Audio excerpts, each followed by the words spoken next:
ರಾಜರ್ಷಿ ನಾಲ್ವಡಿ ಕೃಷ್ಣರಾಜ ಒಡೆಯರ 139ನೇ ಜನ್ಮದಿನೋತ್ಸವವನ್ನು ನಾಡಿನಾದ್ಯಂತ ವಿಜೃಂಭಣೆಯಿಂದ ಆಚರಿಸಲಾಯಿತು. ಕನ್ನಡ ಸಾಹಿತ್ಯ ಪರಿಷತ್ತು ಜಿಲ್ಲಾ ಘಟಕ ಗದಗದಲ್ಲಿ ಜರುಗಿದ ನಾಡು ಕಂಡ ಅಪರೂಪದ ರಾಜ ನಾಲ್ವಡಿ ಕೃಷ್ಣರಾಜ ಒಡೆಯರ್ ಅವರ ಆಡಳಿತಾವಧಿಯಲ್ಲಿ ಸರ್ವತೋಮುಖ ಅಭಿವೃದ್ಧಿಗೆ ಇಂಬು ವೇಗೋತ್ಕರ್ಷ ದೊರೆಯಿತು. ಅವರು ಅರಮನೆಯಲ್ಲಿ ಕಾಲ ಕಳೆದದ್ದಕ್ಕಿಂತ ಸಮಾಜಮುಖಿ ಆಲೋಚನೆ ಹೊಂದಿ ಜನರೊಂದಿಗೆ ಇದ್ದುದೇ ಹೆಚ್ಚು. ಇದೇ ಸಂದರ್ಭದಲ್ಲಿ ಮಾಜಿ ಸಚಿವ ಎಸ್ ಪಾಟೀಲರು ಮಾತನಾಡಿ, ಕನ್ನಡ ಸಾಹಿತ್ಯ ಪರಿಷತ್ತು ಸ್ವಾಯತ್ತತೆ ಸಂಸ್ಥೆಯಾಗಿ ಬೆಳೆಯಬೇಕು, ಸರ್ಕಾರದಿಂದ ಧನಸಹಾಯಕ್ಕೆ ಪರಿಷತ್ತು ಕೈಚಾಚಬಾರದು ಎಂಬುದು ಅವರ ಆಶಯವಾಗಿತ್ತು.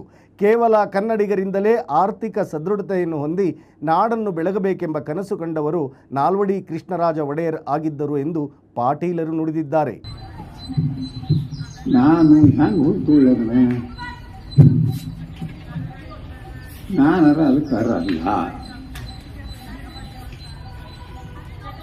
ನಾನು ಆತ್ಮ ಹೇಳ್ತಿರ್ತೆ, ಎಲ್ಲಿ ಕೃಷ್ಣರಾಜ ಒಡೆಯರು ನೀನಿಲ್ಲಪ್ಪ,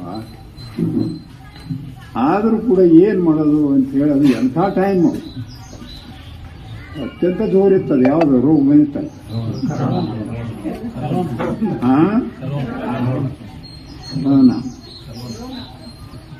ಆ ಟೈಮ್ನಾಗ ಇಟ್ಕೊಂಡ್ಬಿಟ್ರೆ ಬೆಂಗಳೂರಲ್ಲಿ ನನ್ನಾರ ಮನೆ ಬಿಟ್ಟು ಹೊರಗೆ ಹೋಗ್ಬಿಡೋದು ಪಾಡ್ಗೆ ನಾವು ಸತ್ ಅಂತ ಹೇಳಿ.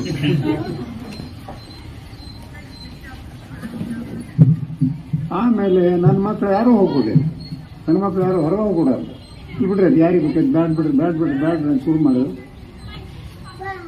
ನಮ್ಮ ಮನು ಬೆಳಗ್ಗೆ ಬರ್ತೀವಿ ಇಲ್ಲಪ್ಪ ನೀನು ಒಂದು ಕಡೆದು ಏನು ಮಾಡಬೇಕು, ಯಾರನ್ನ ಕೇಳಬೇಕು ಅಂತ ಹೇಳಿ ಏನಾರ ಪಕ್ಕ ಕೇಳಿ ನಾನು ಹೋಗೋದು ಹೆಣ್ಮಕ್ಳನ್ನ ಕೇಳಿ ಹೋಗೋದು. ಅದಕ್ಕೆ ನನ್ನ ಮಗಳನ್ನ ಕೇಳಿ ಹೇಗೆ ಮಾಡಲಿ, ಹಿಂಗಾಗ್ಬಿಟ್ಟೈತಿ, ಹೋಗ್ಲೋ ಬಿಡ್ಲೋ ನಿನ್ನ ತಮ್ಮಗಳು ಅಂತ ಒಟ್ಟು ಹಿಂಗೆ ಹೇಳಕತ್ತಾರ, ಊರಾಗ ಮಂದಿನೂ ಬೇಕತ್ತಾರ, ಏನು ಮಾಡಲಿ ಅಂತ ಕೇಳಿದೆ. ನನ್ನ ಮಗಳ ಅಪ್ಪಾಜಿ ನೀವು ಹೋಗ್ಲಕ್ಕ ಹೋಗಂತ.